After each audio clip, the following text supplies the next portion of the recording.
എന്നും നമ്മൾ പിള്ളേർക്ക് ഇതുപോലെ പഴം കൊടുക്കുമ്പോൾ അവർക്ക് കഴിക്കാൻ വേണ്ടിയിട്ട് വലിയ താല്പര്യം ഉണ്ടാവില്ല അല്ലേ? 2 പ്രാവശ്യം കഴിച്ചിട്ട് പിന്നെ അങ്ങ് മാറ്റി വെക്കാറായിരിക്കും പതിവ്. എന്നാൽ ഇന്ന് പഴം വെച്ചിട്ട് നല്ല അടിപൊളിയായിട്ടുള്ള 2 സ്നാക്സ് ഉണ്ടാക്കിയെടുത്താലോ? അപ്പോൾ പഴം ഉണ്ടെങ്കിൽ നമുക്ക് സ്നാക്സ് ഉണ്ടാക്കാൻ വേണ്ടിയിട്ട് എളുപ്പമല്ലേ? എന്തോരം സ്നാക്സ് ആണല്ലേ പഴം വെച്ചിട്ട് നമ്മൾ ഉണ്ടാക്കിയെടുക്കുന്നത്. അപ്പോൾ ഇന്ന് 2 വെറൈറ്റി ആയിട്ടുള്ള സ്നാക്സ് ആണ് ഉണ്ടാക്കിയെടുക്കുന്നത്. അതിനായിട്ട് അത്യാവശ്യം നന്നായിട്ട് പഴുത്തിട്ടുള്ള 4 നേന്ത്രപ്പഴം എടുത്തിട്ടുണ്ട്. അത് ഇതുപോലെ 2 രീതിയിൽ അങ്ങ് കട്ട് ചെയ്ത് മാറ്റി വെച്ചിട്ടുണ്ട്. ഇനി ഒരു കടായി എടുത്ത് അടുപ്പിൽ വെച്ച് അതിലോട്ട് നെയ്യ് ഒഴിച്ച് കൊടുത്തതിന് ശേഷം നമ്മൾ ഈ രീതിയിൽ കട്ട് ചെയ്ത് വെച്ചേക്കുന്ന പഴം ഉണ്ടല്ലോ അതങ്ങ് ഇട്ട് കൊടുക്കാം. എന്നിട്ട് നല്ലോണം ഇളക്കി പഴം ഇതുപോലെ ഒന്ന് വാടി വരുന്ന സമയത്ത് ഇതിലോട്ട് ഞാൻ മധുരത്തിന് ആവശ്യമായിട്ടുള്ള ശർക്കര ചീകിയത് ചേർക്കുന്നുണ്ട്. ഒരാണി ശർക്കരയാണ് എടുത്തേക്കുന്നത്. ശർക്കരക്ക് പകരം പഞ്ചസാര ആയാലും ചേർത്ത് ഇളക്കിക്കൊള്ളൂ. എന്നിട്ട് അതും കൂടെ ഇളക്കി കൊടുത്തതിന് ശേഷം ഞാൻ ഇതിലോട്ട് ഒരു 1/4 കപ്പ് തേങ്ങ ചിരകിയതൂടെ ചേർത്തിട്ടുണ്ട്. പിന്നെ ഒരു 1/4 സ്പൂണോളം ഏലക്കാപ്പൊടി കൂടെ ചേർത്തിട്ടുണ്ട്. എല്ലാം കൂടെ ഇട്ട് ഇതുപോലെ നന്നായിട്ടൊന്ന് മിക്സ് ചെയ്ത് പഴം ഇതുപോലെ ഒട്ടിപ്പിടിക്കുന്ന പാകത്തിലായി വരുന്ന സമയത്ത് ഫ്ലെയിം ഓഫ് ചെയ്ത് തണുക്കാനായിട്ട് മാറ്റി വെക്കുക. എന്നിട്ട് ഞാൻ ഇതുപോലെ കുഞ്ഞു കുഞ്ഞു ബോൾസ് ആക്കി എടുക്കുന്നുണ്ട്. അപ്പോൾ നമുക്ക് ഇഷ്ടമുള്ള ഷേപ്പിൽ ഇതങ്ങ് ചെയ്തെടുക്കാം കേട്ടോ. അപ്പോൾ ഞാനിത് എല്ലാം ഇതുപോലെ കുഞ്ഞു കുഞ്ഞു ബോൾസ് ആക്കി എടുത്തിട്ടാണ് ഉള്ളത്. ഇനി ഇത് ഒരു സൈഡിലോട്ട് മാറ്റി വെച്ചതിന് ശേഷം ഒരു പാത്രം എടുക്കുക.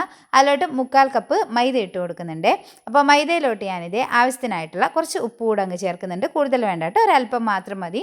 പിന്നെ പഞ്ചസാരയാണ് എടുത്തേക്കുന്നത്. ഒരു 3 സ്പൂൺ പഞ്ചസാര കൂടെ ഇട്ട് കൊടുത്ത് കുറച്ച് ഏലക്കാപ്പൊടി കൂടെ ചേർത്ത് കൊടുത്ത് വെള്ളം ഒഴിച്ച് നന്നായിട്ട് ഇതുപോലെ ഒന്ന് മിക്സ് ചെയ്തെടുക്കണം. അധികം അങ്ങ് ലൂസായി പോകണ്ട കേട്ടോ, എന്നാലും ഭയങ്കരമായിട്ട് തിക്കായിട്ട് വരണ്ട. ഈ ഒരു പാകത്തിലാണ് ഞാൻ മിക്സ് ചെയ്തെടുത്തിട്ടുള്ളത്. ഇനി ഇതിലോട്ട് നമ്മൾ ഉണ്ടാക്കി വെച്ചേക്കുന്ന ആ ഒരു പഴത്തിൻ്റെ ബോൾ ഉണ്ടല്ലോ അതങ്ങ് ഇട്ട് കൊടുത്തതിന് ശേഷം നന്നായിട്ടൊന്ന് മുക്കി എണ്ണയിലിട്ട് അങ്ങ് ഫ്രൈ ചെയ്തെടുക്കാം. നല്ല ടേസ്റ്റാണ് ഇതുപോലെ ഉണ്ടാക്കി കഴിക്കാനായിട്ട്. ഇനിയിപ്പോൾ മൈദയൊന്നും കഴിക്കാൻ ഇഷ്ടമില്ലാത്തവരാണെങ്കിൽ ഗോതമ്പ് പൊടിയിൽ ഇതുപോലെ അങ്ങ് ചെയ്തെടുത്തോളൂ കേട്ടോ. അപ്പം മുഴുവൻ നമുക്ക് ഇതുപോലെ ഒന്ന് ഫ്രൈ ചെയ്തെടുക്കാം. ഇനി നമ്മളിത് അതേ മാവിലോട്ട് തന്നെ കുറച്ചുകൂടെ അങ്ങ് വെള്ളം ഒഴിച്ച് ഇതുപോലെ നന്നായിട്ടൊന്ന് ലൂസാക്കി എടുത്തിട്ടുണ്ട്.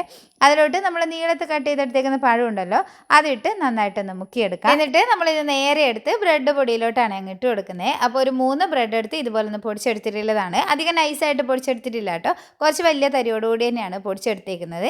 എന്നിട്ട് ഇതിൻ്റെ എല്ലാ ഭാഗത്തുമായിട്ട് ബ്രെഡ് ഇതുപോലെ ഒന്നാക്കി കൊടുത്തതിന് ശേഷം എണ്ണയിലിട്ട് ഇതും അങ്ങ് ഫ്രൈ ചെയ്തെടുക്കാം.